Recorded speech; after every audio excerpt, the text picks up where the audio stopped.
ว่าไปไหนเราจะไปที่ไหนดีมื้อนี้สิไปเล่นน้ำเจซีบาลิโอพี่น้องไปเล่นอยู่เพื่อนเพิ่นเนาะเพิ่นส่วนไปแต่มื้อวานนี่พุ่นแหละแต่ว่าร้านเพิ่นเจ็บแต่จริงมื้อวานนี่ก็เลยบ่ได้ไปเรื่อยๆบ่ได้พาสมองรับใส่มันตึงน้องนี่น้องจีน่าก็เลยบ่ได้ไปหาก็เลยผิดแผนพี่น้องมื้อวานนี้ชีวิตว่าสิไปเล่นน้ำเจซีแต่ก็ไปงานดองงานหยังแหละเลยมื้อวานนี่ก็เลยนอนซื่อๆว่านี่ว่าไปเบสว่า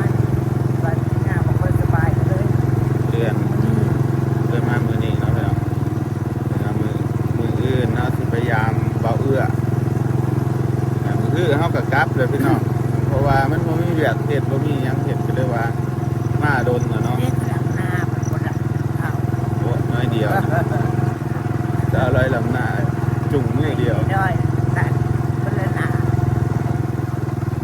เลยจะทงดีกว่าท่านที่หน้าพี่น้องตากอยู่ว่าถาเบิ่งฝนนี่แหละพี่น้องฝนทำบ่ตกจักเทื่อก็ได้ว่าคือมือนี้กับมือทำบ่ตกจักเทื่อแต่ว่าสิเพื่อเมื่อบางทีไปแวะสารวัตรอีกมือนึงนี่แหละไปดินกับไอ้คำแซงกับเวลา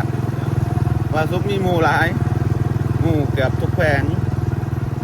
สวรรณเขตสารวัตรปากเซ่ขึ้นไปทั้งเหนือเวียงจันทร์กับมีแล้วพี่น้องแค่เมืองไปเมืองแรกก็ตายแล้วตามีแต่ยูทูบเบอร์แบบพยายามไปเยี่ยมเลยสินะทางผูกไปทางลองซ่านกับมีจักอูลองซ่านสายยูทูบเบอร์ไลน์พี่น้องไปเดี๋ยวเราเดินทางไปหาเจซีกัวที่สายนี่กัวที่สายแสดงว่าไปทางออกไปทางอะไรเนาะทางบ้านนะยังอนุรักษ์อยู่ด้วยจ้ายังอนุรักษ์เก่าอยู่เลยค่ะอนุรักษ์ขี้ต้มไว้วะก็จะโบเก็บเงินกันนี่เนี่ยคนขี้อนุรักษ์ไว้ยันรุ่นลูกรุ่นหลานบ่เห็นลูกหลานบ่ได้ใช้อันนี้เป็นเพื่อนบ่าวอ้อยสาวลอยพี่น้องหลังนี้อินเตอร์น้องอลิจิวกับแม่เฒ่ากันแล้วซื้อน้ำปั้นก่อนหมอใช่โอ้พอดีมาซื้อน้ำปั้นซอยสาวแสง FC เสียไอ้บาสุกจีดจะสาวแสงพี่น้องเอ้ยเบิ่งหนาสิมาซื้ออันนี้เบิ่งซื้อน้ำได้ไหมคะผู้ไลฟ์ FC บอกให้จะว่ามาจีบผู้นั่นผู้นี่พี่น้องโอ้ยนี่แหละป้าแม่ก็มันเป็นนี่เลยมาลาดพอเติมให้คุณแม่อยู่แล้วก็เราก็ไปอยู่เราไปอยู่เป็นเฮ็ดหาเนี้ยงแน่นับนะฮะเฮ็ดเล็บบ่มีนักขันยากบ่ซื้อตะนามเบิ่งเมนูโอ้หารเพิ่นคักขนาดพี่น้องมีครบมีกาแฟนำบ่มีทุกอย่างกาแฟดำมีบ่เบิ่งเมนูเพิ่นกาแฟดำกาแฟสดไม่มีบ่มีกาแฟโบราณไม่มีบ่มีกาแฟสดพี่น้องอะไรจ้ามีแต่เมนูหวานเลือกได้ลูกค้ารอสักครู่ค่ะแม่ค้ากำลังลูกค้าไม่อยู่ขโมยกินขนมฮอนมากินฟรีบ่อะโวคาโดเมนูครับ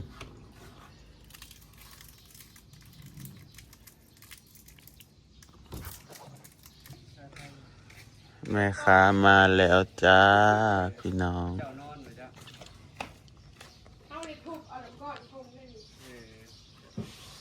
เขาไม่ได้เปิดบ้างเขาปิด2 มื้อก็แสดงมากินวัดเสาร์วัดแรกเนาะก็สิเอาแซ่บนี่ก็ได้สีเผือกบ่เอาซาไทยก็ได้สันซาไทยปั่น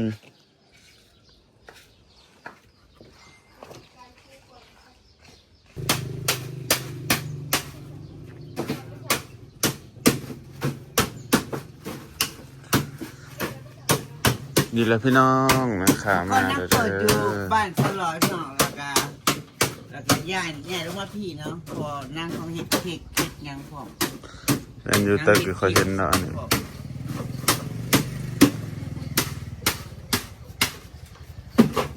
ขายดีป่ะไม่ขาส่งนี่อันนี้สาวแสงเลยพี่น้องเดือยสาววันเนาะเดือยแท้ๆเพิ่น งานเม็ดงานนั่งกับบริเฮ็ดงานขายของ เรามีธุรกิจเป็นของตัวเอง เราเป็นประธานบริษัทเป็น CEO เอาประธานบริษัทเฮ็ดเองขายเองอยากเฮ็ดงานได้ก็ได้เนาะ งานน้ำดื่มก็ปิด2 วันจ้า ก็เลยทุบเอาจ้ะ ก็ปิด2 วันเขาบ่ขายเลยเนาะ ไว้แต่เมื่อวาน พวกเขาเบิดแต่วันต้องซื้อไว้ อืม ใส่ เฮ้ย สอง เอาอย่างเอ้ย ลายยา เมื่อวานเห็นย่างมากับยายอยู่ย่างมาตนาต้องงอง ใส่ตาเลย เพิ่งสายตาเนี่ยผีก็ยังบ่ย่านเนาะว่าย่านกระเทย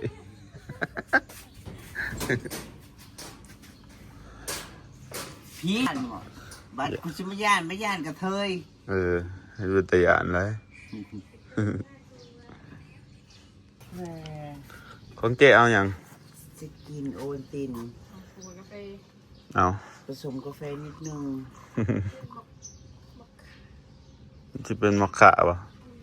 กันเอาผสมกับมันตินของส่วนของบสุกเอานมสดปั่นนมสด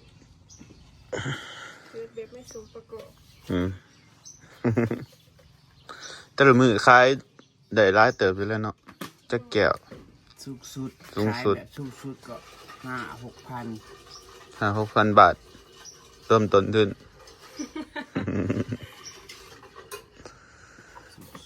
มือมันหอนๆได้เนาะย่ำฝนย่ำนี่ก็พอได้แล้วเนาะ บ่ได้ฮ้อนกับ ได้ปะ แม่น แต่อารมณ์เขาอยากเนาะ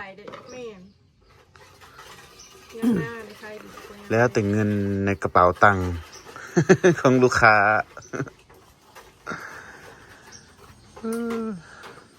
หันแล้วคักเลยพี่น้องคือตาเอาไปเปิดอยู่บ้านหัดบ้านขอยมันคนโบราณมัน มันมีแต่บ้านเดี่ยวเนาะนะคะ มันมีแต่บ้านเดียวมันแบบ ลูกค้ามันโบราณเห็นนะคันเฮาขายกันเลยเป็นกสิมีขายครบทุกอย่างพี่น้อง นอนแต่ละวันที่ เพราะว่าสิเป็น ที่สอง อ๋อเป็นนัวก็ขายอาโกเป็นนัวน้ำมันหอย น้ำไว้ใส่น้ำปั่น แม่นซะบ่ ใส่น้ำพันเลยวันนี้ ขายทุกอย่างเลยพี่น้องมันหลอกตอกแตกเค็มจูดยุ่งกะถูกจูดยุ่งกะขาย ขายดี ตัวนี้ขายดีบ่ตัวนี้ ยุ่ง บ่ได้ซื้อไว้เฮ้ยอันเท่าเลอนี่นะ อันละ10 บาท อันละ10 บาทกล่องหนึงนี่ กินเธอตอนไหนในห้องมีเหรอ บ่ซื้อมาบ้านมีทั้งบุหรี่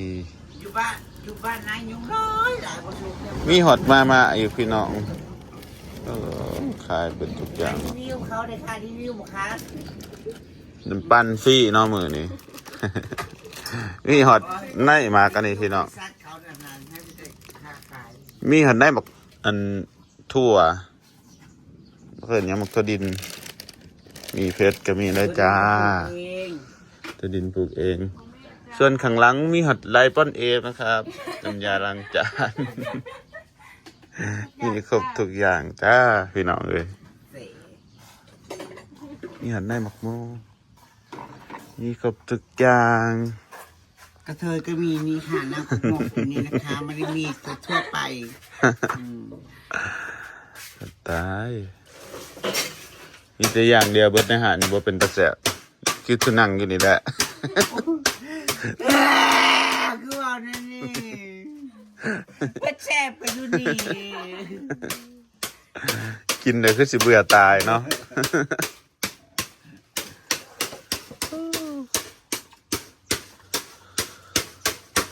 นายทรินมันคือเป็นอะไรมันห้าขวบะมุกบะ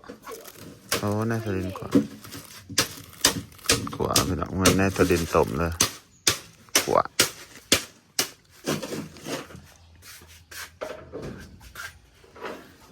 โอ้ยเขาว่าจะช่วยเจ้าขึ้นมาตาลนี่แล้วนี่ โอ้ไปสิขึ้น นี่ต้นมันนี่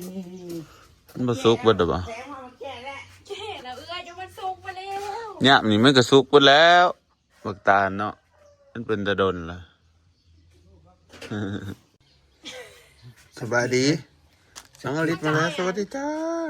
เช้าควรจ่ายอย่าง สังเกต สวัสดีจ้าบ่าวเบิ้ง สวัสดีป้าลุง สวัสดีป้าลุง สวัสดีป้าลุง กับ ส ชา วัสดีป้าลุงสวัสดีป้าลุงป้าลุงจ้าสวัสดี กินหมาปั่นนมสด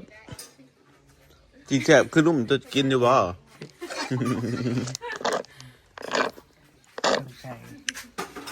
ใคร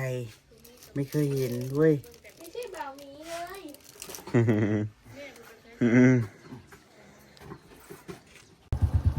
ไปพี่น้องเดี๋ยวเราจะเดินทางไปต่ออีกไกลบ่เด็ด ไปหัว 3 กิโล หัว ขวาตลอด 3 กิโลพี่น้องแวะซื้อน้ำซอยสาวแสงเนาะห่างคน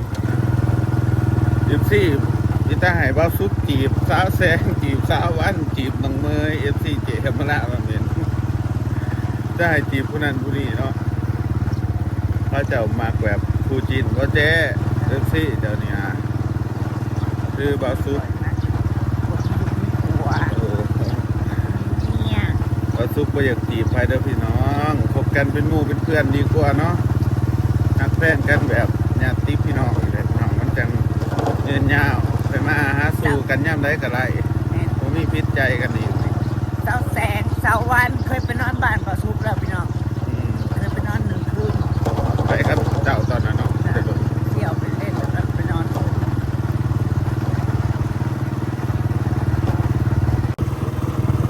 อันนี้ทางไปบ้านเพื่อนพี่น้องไปบ้านเจซีก็ถือว่าขันทางเนี้ยนี่ก็โอเคอยู่นะก็คือตอนทางเขามากพี่น้อง มันรุมร้ายเนาะ ตอนทางเขามานี่มันหลุมลาย ตามทางก็สิเห็นเขาเจะดำหน้าเลยพี่น้องก็แต่ว่าท่านแล้วเนาะเป็นบอกหน้าดินทรายคือกันเบิดเนาะแถวนี้เนาะส่วนนายไม่แต่ดินคือกันเบิดทางบ้านเพื่อนกันนะ พาเจเอามาลารถหลบดีกว่าดิพอดีได้คอนเทนต์เจเนาะ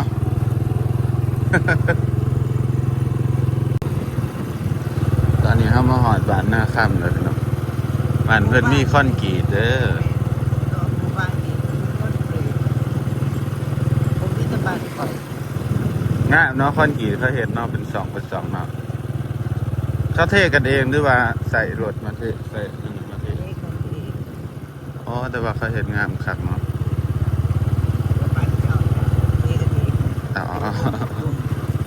เทกันเองเป็นกลุ่มเนาะแต่ว่าเขาเห็นงามเลยเป็น2 เป็น 2 พอรีจากบ้านนี้กับพวกนี้แต่ก็เขาบ้านน้ำพวกกับบ้านน้ำพวก เดี๋ยวแต่ในหมู่บ้านเนาะ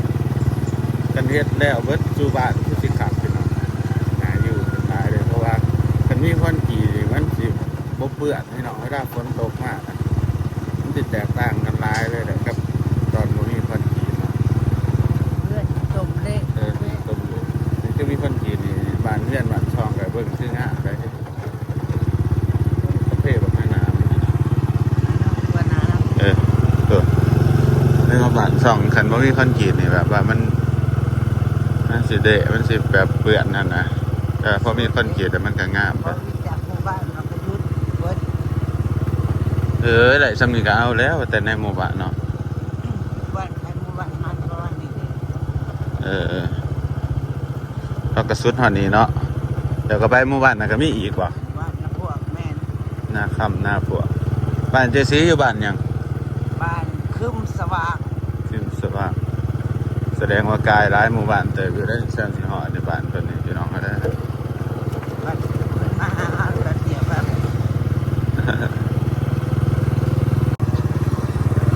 ตอนนี้มาหอดบ้านหน้าพวก บ้านเกิดบ่เอื้อบ้านเจ้า ก็จะก็มีคอนกรีตตรงหรือสายนี่ ใช่ว่าที่ได้สบายที่สบายเห็น มีบ้านเพิ่นแสดงว่าคอนกรีตบ้านเขาในหลายๆครับแล้วนี่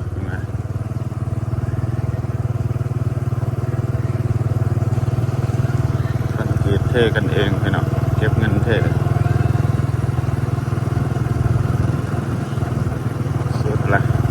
ใกล้สิฮอดบ้านเจซีแล้วพี่น้องหัวเหี้ยเติบแล้วนี่คอนกรีตบ้านเพิ่นนี่บ้านน้าปัวฮอดปุ่นผู้ประจักษ์อ๋อสุดอยู่นี้พี่น้องปีหน้าเฮ็ดต่อใหม่อีกแดงดินแดงเนี่ยนะอันนี้น่าจะเป็นโรงเรียนเนาะโรงเรียนเพิ่นโรงเรียนน้อยๆเนี่ยสำคัญกับบ้านบ่สุขโรงเรียน ยูพี่น้องเอ้ยมาหอดกลางทางฝนตกจ้า คนลิ้น เสือใส่เลือดเนาะหัน ไปชูก็ว่านั่นหอดอยู่ เดี๋ยวถึง คือว่าแล้วเจ้าบ่เคยมามันคล้ายๆมันคือไก่ สักเดือนจะแรกต่างหาก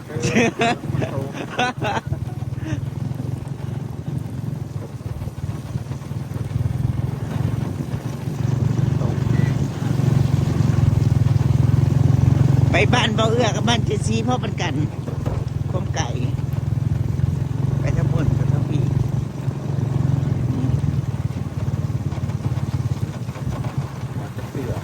โอ้จักเถื่อ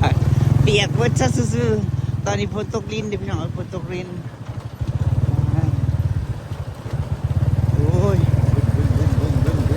นี่แน่เส้นทางบ้านภูขาพี่น้องเอ้ยโอ้ยหวานเลื่อนเจซีตั้งใจของหมู่เลย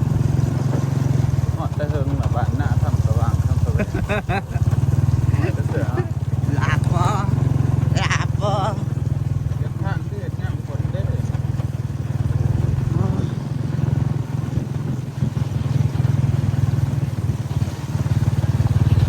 ันอยู่ข้างย่างคนบ้าน โอ้ย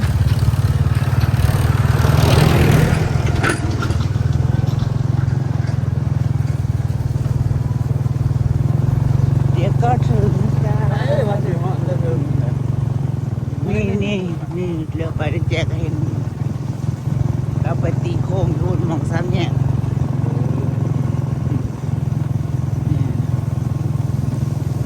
นี่แหละบ้านอันนี้แหละนี่แหละบ้านเจสีอยู่นี่แหละจ้านะ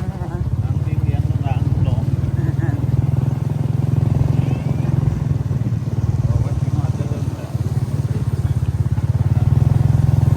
นักหอดที่ดูนักหอดแม่โอ้ย ถึงบ่ได้เจ๊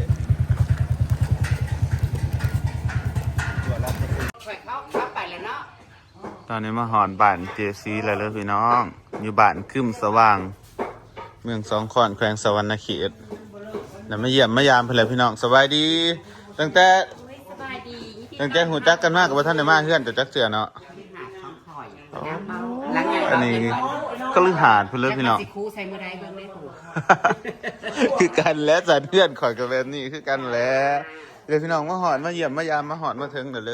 ย ครั้ บ้าง น แรก เจ ก็มา ซี ซุกเด้อพี่น้องเด้อแต่ว่าอันเซิร์นเพิ่นกับบริมาง่ายเด้อนี่ ห่วยจะผู้ส่วนคนเนาะเขาก็บ่กล้ามาแล้วน้องจะข้ามหวานมาส่วน แต่มันน่ะอยู่คำๆมาแล้วก็รอบบ้าน เดี๋ยวพี่น้องมาเรียนมายามมือคือคอยกระสิกลับเลยนะก็เลยว่าอยากมาหลินมายามเอามันมาแต่ดนน่ะเด้ จนจังได๋บ่ทันได้พ่อตดบ่ทันได้ว่าเน้นสัก โอ้โหหา6 เดือนนะพี่น้องหา6 มื้อเลยพี่น้องเป็นจังได๋น่ะมันส่งมาแล้วบ่เบิ่งน้ำน่ะเด้อ เบิ่งอยู่มันยังตรวจสอบอยู่ โอเคเช็ค ต้อง เบิ่ง บอกว่าอนุมัติใช่ไหม ใช่ถ้ามันบ่อนุมัติมันก็สิขอเอกสารแนวอื่นอย่างเช่นพาสปอร์ตใบขับขี่เพิ่มเติมเขาก็ส่งไปให้มัน ก็จังสิอนุมัติ พาสปอร์ตของเฮาเหรอ บ่ของอันนั้นนั่นแหละของที่เฮาก่อคนน่ะ เนาะ ใบขับขี่ เ เดี๋ยวจะมีกันมั้ง ถ้าไปเบิ่งธุรกิจฟังไหวหรือว่าสิคันเบิ่งกัน เขามาเบิ่งทีมงานก่อนแบบนึง ว้าวจะมื้อนั้นแหละพี่น้อง มาครบบทสุคนเนาะบ่าวเอื้อกับมาสบายดี ว่ากันสิแคบๆนิดจักหน่อย บาวดีโอกับบ่าวน้ำสบายดี เปียกอยู่ด้วยข้าวกำลัง ว้าพี่โตเจสีเพิ่นขาเป็ดตัวหนึ่งจักโตจะกัดข้อได้บ่ตอนขา เอาตามแม่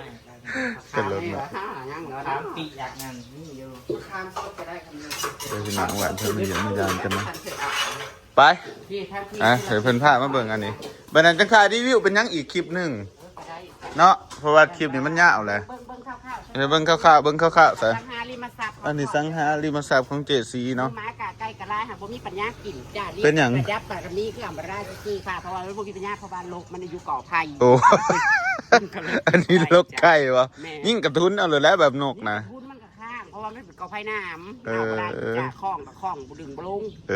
อ ก็สามารถสิกินได้นะ ตระ จ๊ะ กวน ถ้าเจะอยากกิน งัว ก็ว่า งัวเขาอย่างที่ว่ามันแอปมาเป็นงัวตัวเอง งัวฉันนี่แหละจ้านี่ก็งัวซันเหลือ2โตนึงค่ะ เลย เพ ให้ ราะ น้ ว่า องมัน 2โตขายไปแล้วมันล่มบ่ลูก เออ เป็นแต่เจริญครั้งเนาะ เป็ดกับกำลังเกิดใหม่ไข่อีกจะเต็มทีมนะคะ ตะมวนที่น้องบ้านเพิ่นไปทางน่ะเป็นบ้านเนียงทางน่ะ ถ้าสิกับบ้านขึ้นนี่แหละบ้านนอก เออบ้านคึม นี่ดิเขาลูดล่างเขากำลังมาเนี่ยเพราะว่าเขาสิได้ว่าถ้ารัดอย่างไรได้ แม่นซะวะ ปีนี้กับปีหน้า ดาดยางวะ จ้ะ อู้ดีเนาะ จะไปลงมาบัดนี้ก็จะลงมาเจ็ดเว้นบ้านขอยเลย เออ จะเดียวไปแค่ละมวนวันนั้นสังกะสีขอยก็อยากออกไปได้นะ เออถ้าเกิดสิแล้วอยากออกกันเด้อพี่น้อง เฮ็ดไปจะสั่นแล้ว อันเด้อ เออกวน หมู่เด้ ตีต้นแล้วเลยพี่น้องเด้อ เฮ็ดปังฝึกปังแล้วก็ย่อยปับ เออ ที่ก็บ่ยอมสงสารนางแกฟดี บ่ได้เฮ็ดให้โอ้ เฮ็ เฮ็ ด ด เทื ที่ อน สง หอก สาร เฮ็ด นะคะ เฮ็ดเทือนหอกเทือนนอให้นางก็บ่ อันนี้ก็จะเป็นข้อเป็ดจ้า ขอกเป็ดขอกหมูขอกไก่ ตัวนึงตัวสิไว้อันตอนรับแขก แม่นบ่ เป็นแขกคนต่อไป เอามือนี้เด้อเดี๋ยวเป็นหยัง เจ้าเป็นแขกรู้ๆจังสิกิน เออ อันนี้เป็นธุรกิจหนึ่งของเรานะคะธุรกิจใหญ่เลยค่ะใหญ่ ธุรกิจหยังเนาะว้า เลี้ยง ด หมูขี้ซี่จ้า อู้เพิ่นมีหมูนะพี่น้องอู้เลี้ยงได้จักเดือนเลยนี่ เขาก็ได้บัทันหอดเดือนนึงอีก2 มื้อมื้อ อื อื่น ม ได้สองจะได้เดือนหนึง อืม ถ้าเป็นตะไคร่ค่ะหมูขาน้อยนี่สีดยาว่าสั่น อืม คือยิงเจียบมุจูนวานอยู่ เศร้านี่จน น้ำด็อกเตอร์ค่ะ น้ำด็อกเตอร์ผู้ค่ะ ให้เขามาฉีดยาให้ ให้มันเปลี่ยนยาค่ะเราว่ายาวิจักตอนนี้มันบ่จะดีสีดจน ตุ๊บ ข้อ ตุ๊บ หมูอย่างพิการกันยังบ่เช้าอยู่จนข้อเคล็ดแล้วก็สีดจน เออ โคตรโพ เป็นเลี้ยงหมู2 4 6 8 10 10ตัว อืม แล้วก็เสียมาเอาหมูมาลงอีกข้องนี่มันยังว่างอันนี้ เออ เพราะว่ามันได้เห็ดคอกเลยเด้ลงทุนเห็ดคอกบ่เอาหมูมาใส่เนาะ อืม ยืมแน่ เท่าไหร่ เท่าไหร่ บ่หลายดอกจักหา เอาถามหาพ่อบ่พ่ออยู่บ่หานะคอยมีอาจจะยืมพ่ออยู่บ่ หาหยังเจ้ายังไม่ได้ไปหาหยังอยู่ หา10,000กับบ่มีตอนนี้ หา10,000 เหรียญ5,000 เหรียญบ่ได้เอาหลายดอก เดี๋ยวเขาจะไม่เห็นทางเนาะ เป็นคนขี้ข้านบ่มักปลูกมักขัง เออ ย่านยุง ปลูกในตี เปาะ ปลูกกกนั่นกกนี่ใส่แถวนี่ อ๋อ ปลูกเคลื่อนใช่กันไร ทางหน้าพวกมะม่วงกัน บ่มากโคคือข่อย เออ นี่เดินก็จะให้มันโล่งๆปัญหาจะแบบ จัดหมอรับมานะ มัดลงนี่นะโอ้ยปฏิมาทานก่อนไม่ต้องไม่โอ้ยขอโทษเดี๋ยวพาหอไปก่อนนะงานแต่งคอยกันยังไม่ทันได้จัดเฮ้ยเนาะ เออ แต่งคอยวงดนตรีเพลงคอนไซเบิร์ดลง จัดเด็กกว่า ถ้าว่าซื้อเป็นเบิ้งสถานที่ดินที่ดอนนะคะ เออสับสมบัติเนาะ อันตัวที่ขายไปแล้วบอกเขากันยังขายไปแล้วสิว่าแปลงที่ เออบ ริเฮ็ดไปมา บริแปลงสมเนาะ บริแปลง เออแต่ตน แปลงคนทาง แปลงกลับเป็นผู้ชายบ่ แปลงง่ายง่าย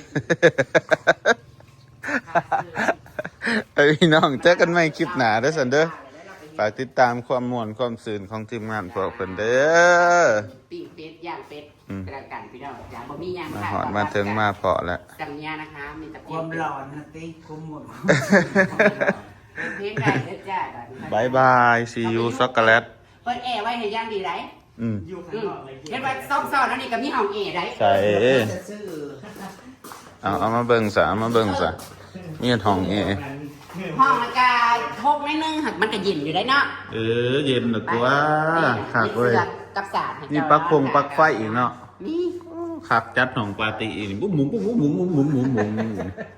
จัดมาหมดแล้ว ถ้าว่างๆก็กินปิ้งมักม่วงได้เด้อพี่น้อง